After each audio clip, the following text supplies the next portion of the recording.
Hi, I am Dr. Srinivas Murthy, an ENT consultant practicing at Columbia Asia Hospital, Yeshwanthpur, and at Srinivas Specialty ENT Center at Yeshwanthpur.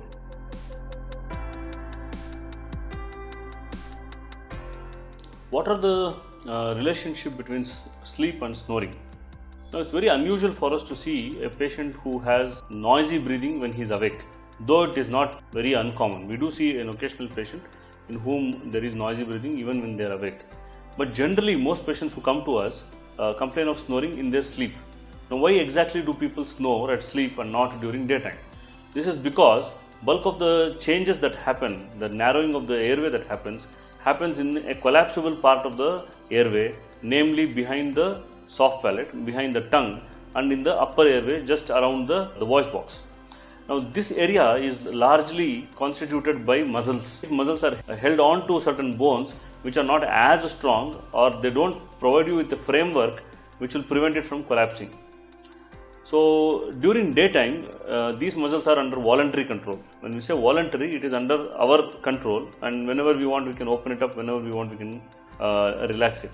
Whereas during sleep, that voluntary control over this muscle is lost to a great extent.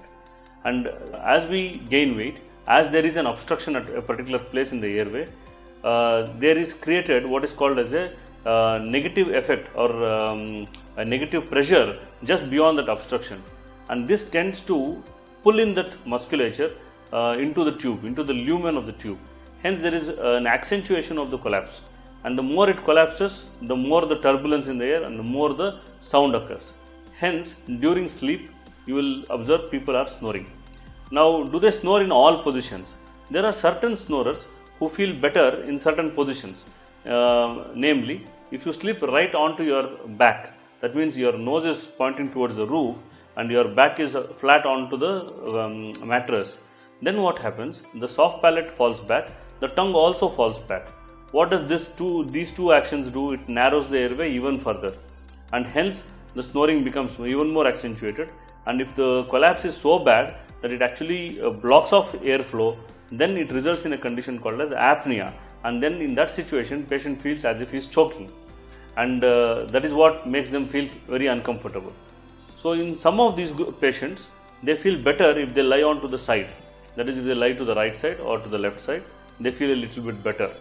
But this is not the only solution for preventing you from snoring, because in a majority of people who snore, despite them turning to the side and sleeping, they may sleep well, but the snoring may not totally vanish, or it may not even stop the choking sensation completely.